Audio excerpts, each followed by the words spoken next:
All right, the inde or the thereupon here refers to the speech which the Sibyl just made and the display which she made of the golden bough. So then here with turbat and laxat, your subject is going to be Charon again. All right. So notice that he de turbat alias animas, and these animas are the ones quae which per yuga longa sedebant. This is the contrast here with alias is with Aeneas and the Sibyl, but it's not strictly correct because they're not animae; they're still fully corporeal bodies. So he does all that, and then he laxat foros. Don't confuse this with fora, the plural from forum. This is a part of the like the entryway or the gangway to the boat. Then here, simul accipit alveo in gentem ainean. Note here, Greek accusative with the n, and he's described as in gentem. Here, the subject is going to be kumba, the skiff or the boat. Gemuit sub pondere, and note that that's sub pondere ainei. You want to supply the genitive of Aeneas here. It's described as sutilis. This is something like stitched together. And then et multam accepit rimosa poludem. Note right here you've got the present, the historical present of accipit, and then you have accepit, the actual perfect right here.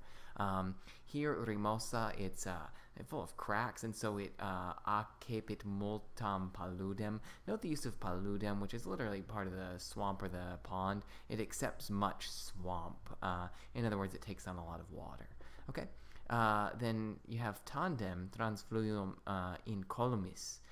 Note that the tandem here should be somewhat construed with incolumis, as though there was some doubt that they'd make it across the river in this pretty shabby boat. So tandem transfluium incolumis vatemque virumque informi limo glaucaque exponit in ulva. Right here, incolumis is going to refer to the vatem and the virum. And note that he places them on the informi limo and the glauca and in glauca ulva. All right. Then you have Cerberus. So this is when they come upon Cerberus.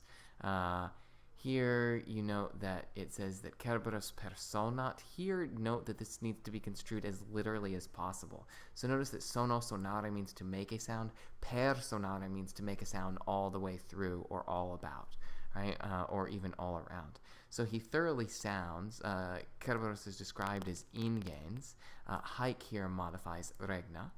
So he thoroughly sounds through haec regna with a latratut trifauci. Note the extended use of trifauci here. I guess three-necked bark. In other words, the bark coming from three necks.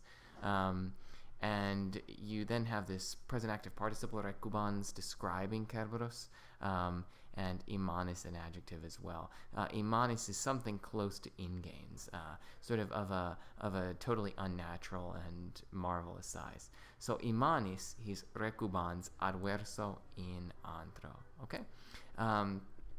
Cui here, this relative pronoun, note that that's in the dative case. That is going to be the dative of that relative pronoun, as I said, referring to Cerberus. Okay, and what happens is you want to construe cui here with obicit down here.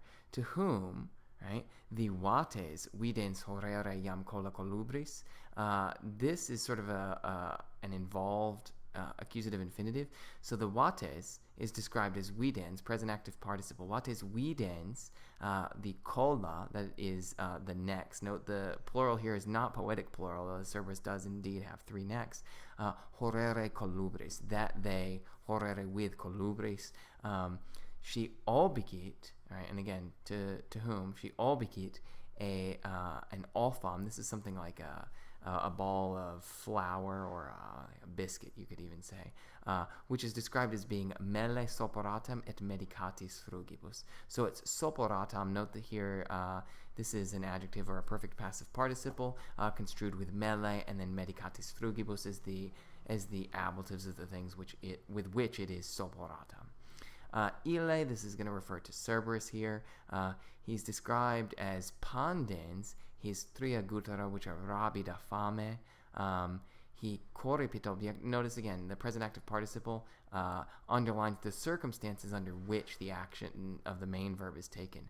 So pandens blah blah blah. He correpit objectam. This objectam is going to refer back to olfam. Note that this is a perfect passive participle describing olfam. All right, and he imania terga resolvit. He's described as fusus here. This is perfect participle fusus humi.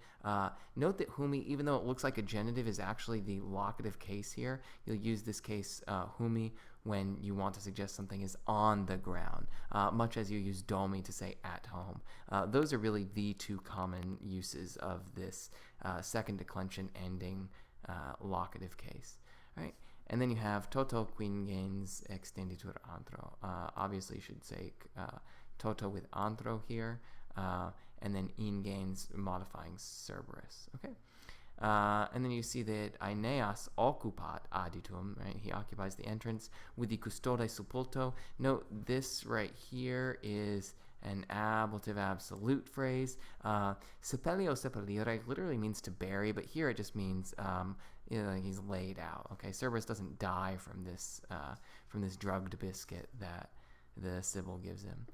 And then he ewadit keller. Here, keller is modifying Aeneas, but you can almost translate this as though it were an adverb. Swift, he ewadit. Sorry, my dogs are trying to contribute to the Cerberus sound effects. So keller Aeneas, so swift Aeneas, or Aeneas swiftly ewadit